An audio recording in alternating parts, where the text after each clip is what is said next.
Every day here in central Kabul, crowds gather, desperate for casual work. And that's because economic growth has gone from strong to weak. In fact, the World Bank says that Afghanistan is a harder place to do business than Iran, Iraq, Syria and Zimbabwe. While British troops have officially ended combat operations in Afghanistan, a small contingent still remains at an airbase in Kandahar. Today, Prince Harry joined them at their final Remembrance Sunday ceremony. Mark Lobel reports. On a clear, crisp morning in Kandahar this Remembrance Sunday, an RAF C-17 pulled in with a VIP. Prince Harry has returned to Afghanistan 22 months after he last served here. It was his idea to come back, and he wanted to keep it a surprise. As an Apache gunner, the Prince once engaged with Taliban fighters. Today he found the last Apaches dismantled and destined for home. Prince Harry joined servicemen and women remembering the fallen at the end of a bitter 13-year war. Harry then made a short reading from the Bible. This is my commandment, that you love one another as I have loved you. Before leaving Kandahar, the Prince met the few remaining Tornado pilots here, saying goodbye not just to friends, not just to the fallen, but to Afghanistan. Mark Lobel, BBC News, Kandahar.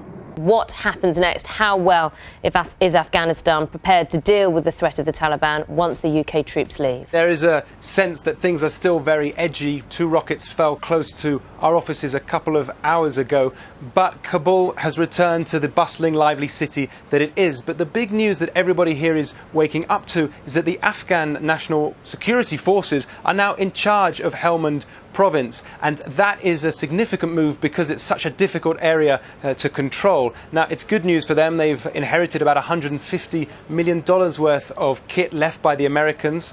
The owner of this repair shop is too afraid to appear on camera. He says when the Taliban ruled here, they would demand that he'd fix their electrical equipment. Were he to dare to ask for payment, sometimes they would beat him. He says the least the international community can do is continue to fund the Afghan security forces to keep the Taliban at bay. A BBC crew has been arrested and detained in Qatar on an official visit to report on the state of World Cup workers' accommodation. Now, the Qatari government has said that by trespassing on private property and running afoul of Qatari laws, the BBC correspondent made himself the story. Well, I have our correspondent with me now in the studio, Mark Lobel, one of the 4 people detained.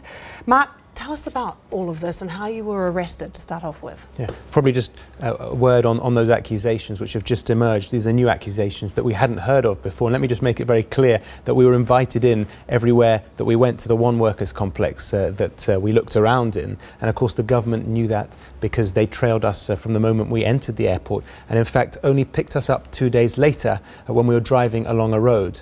And that pickup was quite scary, it was quite dramatic. 8 cars surrounded our car and we were taken in by members of the intelligence service and interrogated separately, the cameraman, driver, translator and I. And we were put through 2 days of grilling, 2 nights in prison, and they were really just trying to find out what we were doing there. But it was quite remarkable because we had let them know we were coming, we had registered our names, we told them what kit we were using, and of course, as you say, they had actually invited us in to film there. So did you get the impression that one part of the government had invited you in and yet it was another part of the government that imprisoned you? That's right.